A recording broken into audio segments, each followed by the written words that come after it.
Assalamualaikum warahmatullahi wabarakatuh. Salam sejahtera bagi kita semua. Selamat datang di channel Johnny Roxen. Bagi Anda yang sedang menyaksikan video ini, saya selalu doakan semoga dalam keadaan sehat selalu dan dilancarkan dalam berbagai urusan. Di episode kali ini, saya masih akan membahas tentang salah satu provinsi yang terletak di Pulau Sumatera yang sering diberi julukan sebagai Bumi Sriwijaya, apalagi kalau bukan Provinsi Sumatera Selatan.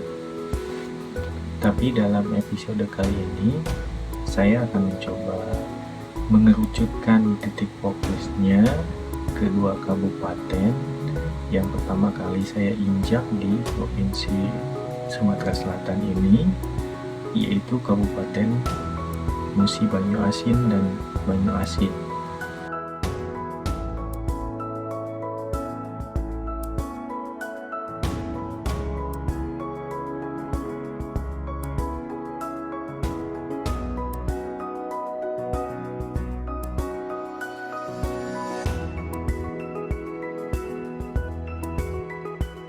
Perjalanan ini saya alami tepat sekitar 3 hari setelah kepulangan saya dari Provinsi Riau.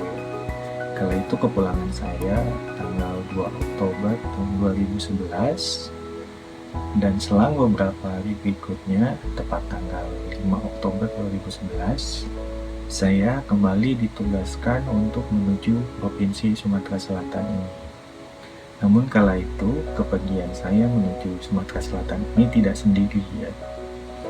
Jadi, saya ditemani oleh salah seorang rekan kerja, dan bahkan atasan saya pun ikut serta dalam perjalanan ini. Kalau tidak salah, kita bertiga saat itu pergi menuju Sumatera Selatan sekitar siang hari mungkin, menggunakan penerbangan di sore hari kalau tidak salah ya, dan tiba di kota Palembang sekitar pukul 8 malam lah ya kalau tidak salah. Dan seperti biasa kami bertiga dijemput oleh rekan kerja dari cabang Palembang. Kami langsung diajak makan malam terlebih dahulu sebelum akhirnya kami check-in di salah satu hotel yang terletak di kota Palembang. Tiba di Palembang, keesokan paginya kami bertiga langsung terlebih dahulu mendatangi kantor cabang kami yang ada di Palembang ya untuk kulo suwun lah sebentar, sekalian untuk koordinasi terkait pekerjaan yang ada di Provinsi Sumatera Selatan ini. Mengingat target kami untuk pertama itu menuju Kabupaten Musi Banyu Asin, oleh karena itu kami tidak berlama-lama di Palembang. Setelah mendapatkan fasilitas mobil dinas dari kantor cabang Palembang, kami bertiga menuju ke Kabupaten Banyu Asin. Kami berangkat setelah makan siang kalau nggak salah, karena di pagi harinya sekitar pukul 10 siang itu kami sempat terlebih dahulu diajak untuk menikmati makanan khas ya dari kota Palembang, apalagi kalau bukan pempek. Jadi kala itu kami berangkat selepas zuhur kalau tidak salah, dan perjalanan dari Palembang ke Musi Banyu Asin itu menghabiskan waktu sekitar 4-5 jam ya, cukup lama, sehingga kami pun tiba di Sekayu itu sekitar pukul 7 malam kalau tidak salah. Dan Sekayu ini merupakan pusat keramaian ya dari Kabupaten Musi Banyu Asin, di mana kantor-kantor pemerintahan terdapat di Sekayu. Setiba di Sekayu, kami pun langsung mencari penginapan untuk bermalam dan mengistirahatkan badannya. Keesokan paginya, kami bertemu dengan rekan kerja kami yang ada di Kabupaten Musi Banyu Asin ya. Dan kami bertemu di Kecamatan Sekayu ya. Karena kebetulan Kecamatan Sekayu ini juga merupakan salah satu target kami di Kabupaten Banyu Asin, Musi Banyu Asin. Karena letak Kecamatan Sekayu itu tidak jauh dari penginapan kami, otomatis setelah sarapan di hotel, kami langsung menuju ke Kecamatan Sekayu dan tiba di sana sekitar pukul 9 pagi ya. Tidak membutuhkan waktu lama pekerjaan kami di Kecamatan Sekayu itu, sehingga setelah berdiskusi bersama rekan-rekan saya, akhirnya diputuskan bahwa kami akan berpisah ya, berpencar guna mempercepat, mengefisienkan pergerakan kita selama di Provinsi Sumatera Selatan. Dan kala itu saya langsung menuju ke dua kecamatan yang lokasinya cukup jauh sekali dari Kecamatan Sekayu, yaitu Kecamatan Sangadesa dan Kecamatan Babatoman. Karena mobil yang kita miliki hanya satu, otomatis atasan saya bersama rekan kerja yang satu pergi ke kecamatan lain, sementara saya dengan rekan dari Musi Banyu Asin pergi menuju Kecamatan Babatoman dan Sangadesa menggunakan motor yang dia miliki.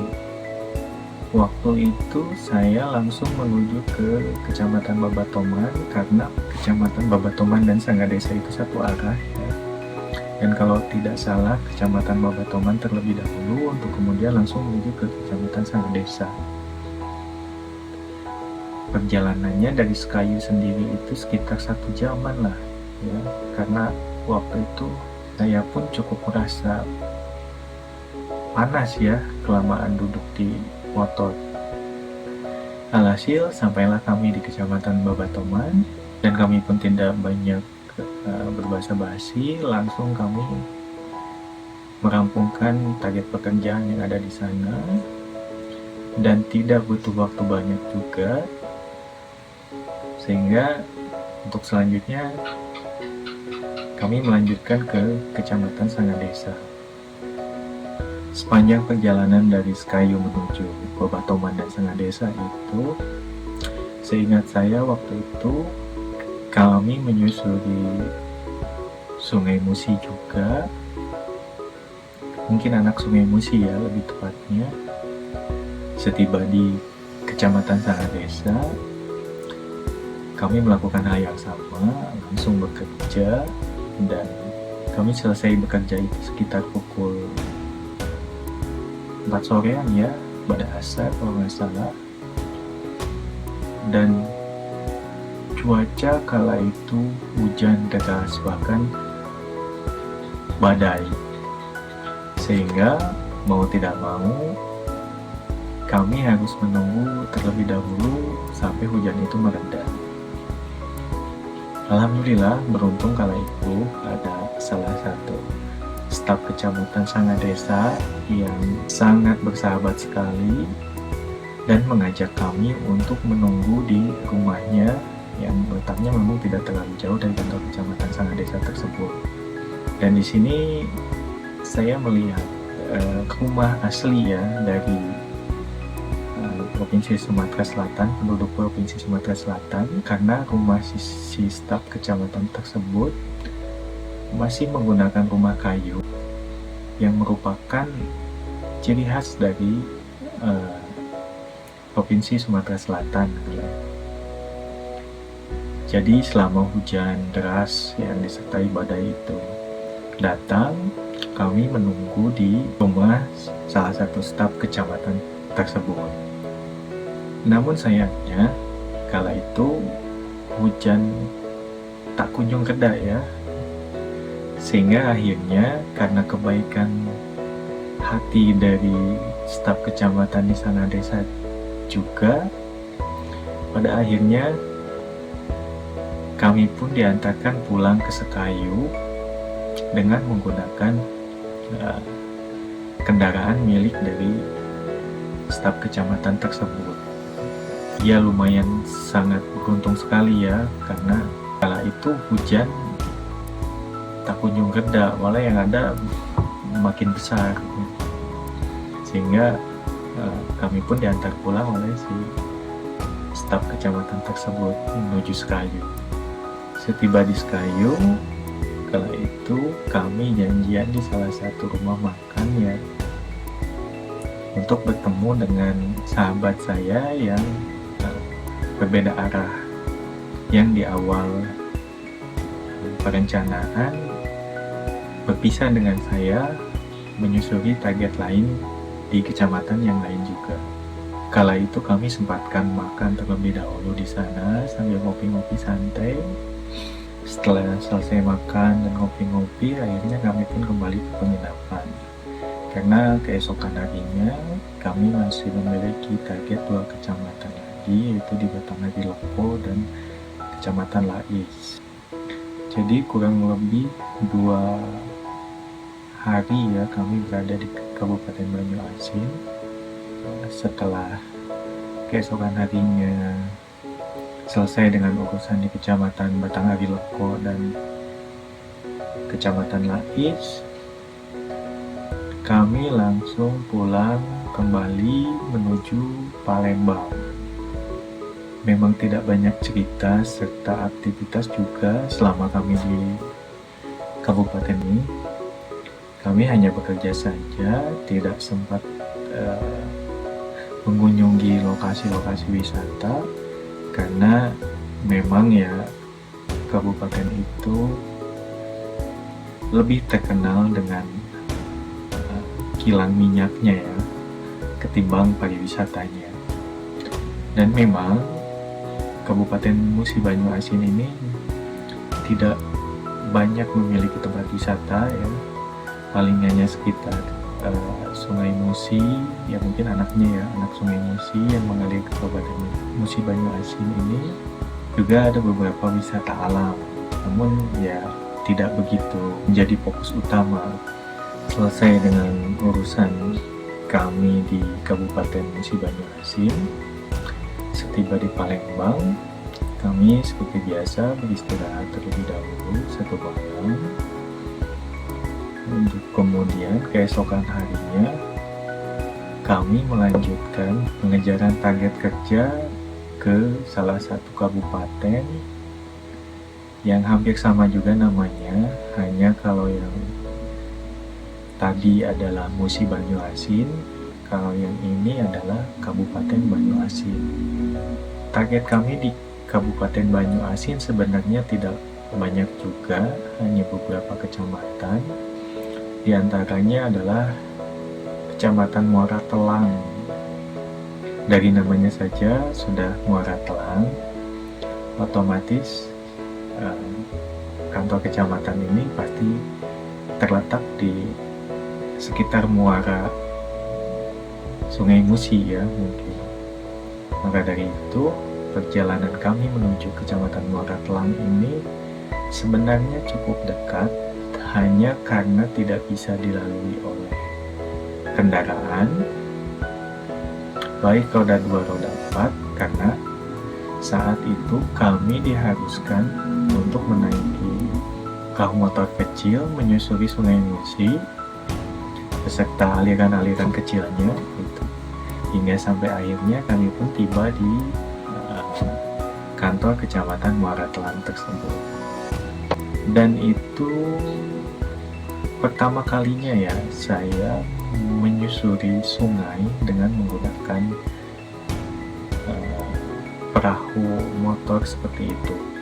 Jadi memang perahunya perahu motor sederhana saja dari kayu, namun ada mesinnya, karena sebelumnya saya tidak pernah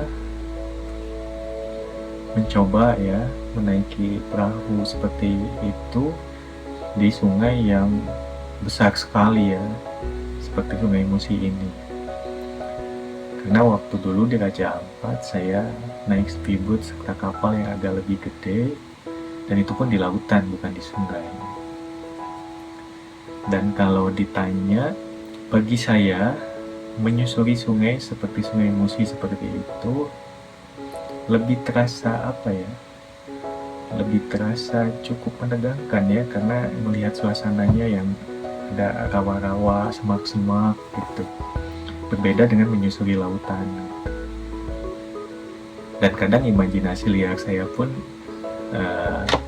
menebak bahwa ketika kita menyusuri sungai seperti ini, terlebih ini sungai yang cukup besar seperti Sungai Musi, otomatis di muara atau di semak-semak sekitar sungai yang kami lewati itu, saya selalu berimajinasi bahwa pasti kami menemukan hewan-hewan buas seperti buaya atau ular yang besar gitu.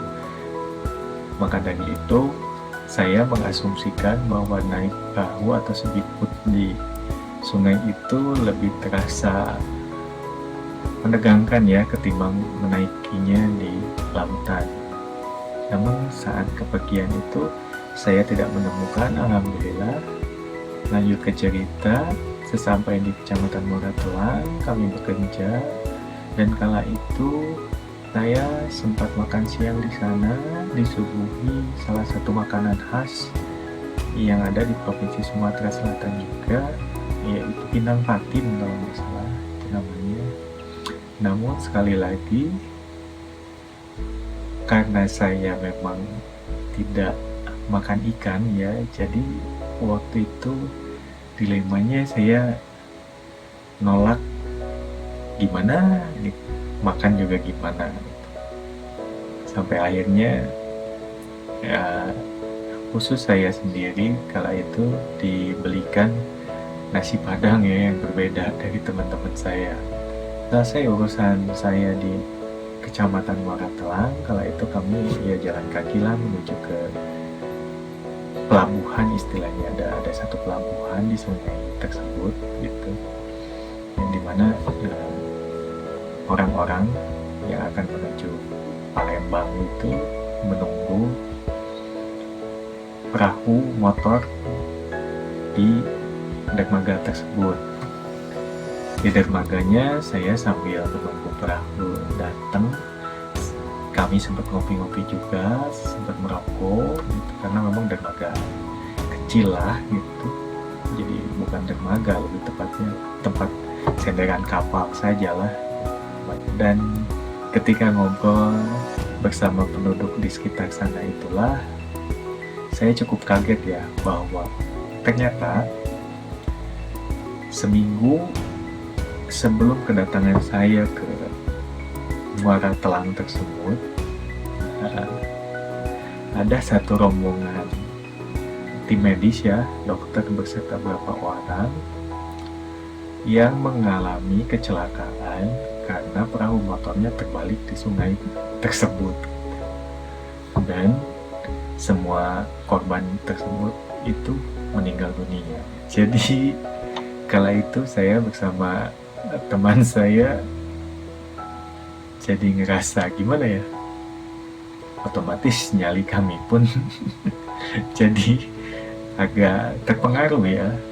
Dan belakangan setelah saya cek gitu, tanya ke orang-orang kantor yang ada di Palembang, ternyata kejadian tersebut memang benar adanya dan masuk di salah satu media cetak ya di kota Palembang. Nah, ketika kami menunggu perahu di Muara Telang tersebut, menunggu perahu motor ya untuk kepulangan kami kembali ke Palembang, kala itu kami melihat ada buaya di kayak semacam teras rumah penduduk gitu yang dari kayu. Nah itu di bawahnya tuh kan masih sungai tuh, karena di teras ini tuh si penduduk itu biasanya melakukan aktivitas seperti nyuci atau dan lain-lain, dan di bawahnya itu langsung sungai gitu. Nah itu kala itu kami melihat ada buaya di rumah penduduk tersebut gitu. Dan luar biasanya ketika saya mengkonfirmasi ke penduduk sekitar sana dengan cueknya juga menjawab, iya kalau kami sih udah biasa mas ngelihat kayak gituan mah, buaya mau mondar-mandir di sini tidak lepas dari aktivitas keseharian kami, katanya. Saya bersama kawan-kawan pun bukan terpengaruh lagi, tapi makin terpengaruh lagi dengan melihat kehadiran hewan aligator tersebut. Tapi ya karena penduduk sekitar membesarkan hati kami, udahlah santai aja mas gitu. Kenapa-napa, udah biasa kita, katanya. Akhirnya kami pun ya cuek-cuek saja lah kala itu. Setelah akhirnya kapal perahu motor yang akan menjemput kami itu tiba, kami pun akhirnya pulang kembali ke Palembang. Dan alhamdulillah selama perjalanan juga tidak terjadi apa-apa, sehingga kami bisa sampai selamat ke hotel tempat kami menginap di kota Palembang.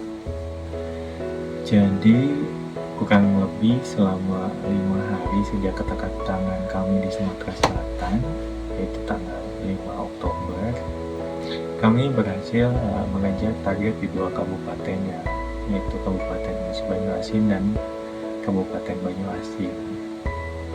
Jadi kenapa di episode ini saya menggabungkan cerita di Kabupaten Musi Banyuasin dan Kabupaten Banyuasin itu sendiri, karena dulunya wilayah ini merupakan satu ya, sebelum akhirnya terjadi pemekaran wilayah. Kesimpulan dari menyusuri kedua wilayah tersebut, yaitu Kabupaten Musi Banyuasin dan Kabupaten Banyuasin, bisa saya simpulkan atau sekadar rekomendasi bagi teman-teman, ada beberapa spot wisata yang cukup lumayan menarik ya untuk dikunjungi jika kebetulan teman-teman lagi berada di kedua kabupaten tersebut. Yang pertama adalah Danau Air Batu ya. Danau Air Batu ini sebenarnya bukan danau alami, tapi merupakan danau galian bekas tambang ya, yang secara tidak langsung terbentuk menjadi sebuah danau yang akhirnya cukup jernih lah, berwarna kebiru-biruan. Yang kedua adalah Danau Ulak Lia ya, dan ini merupakan danau alami ya. Saya sempat mengunjungi danau tersebut, tapi memang tidak benar-benar untuk wisata ya, hanya sekedar just passing by lah, hanya lewat aja kala itu ya, lihat sejenak itu, karena memang Danau Ulak Lia ini memang letaknya tidak jauh dari pusat Kabupaten Musi Banyuasin sendiri, yaitu Kecamatan Sekayu ya. Sementara yang ketiga adalah hutan mangrove ya, yang terletak di kawasan Taman Nasional Sembilang ya. Dan hutan mangrove ini masuk ke wilayah Kabupaten Musi Banyuasin. Jadi Taman Nasional Sembilang ini terbagi dua ya. Bagian masuk ke wilayah Musi Banyuasin, sebagian lagi masuk di wilayah Kabupaten Banyuasin. Dan lagi-lagi karena minimnya literasi saya tentang Kabupaten Musi Banyuasin, kala itu saya tidak menyempatkan diri untuk berkunjung ke Taman Nasional Sembilang. Padahal bisa dibilang dari sekian wisata yang terdapat di Kabupaten Banyuasin, di Kabupaten Musi Banyuasin, Taman Nasional Sembilang ini bisa dikatakan lebih membuat saya tertarik lah.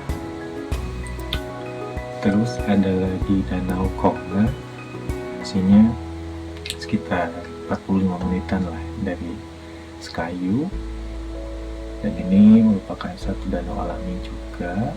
Di Kabupaten Banyuasin sendiri ada salah satu desa wisata ya yang disebut Kampung Nelayan gitu. Namanya Desa Sungsang ya, Kampung Nelayan Sungsang.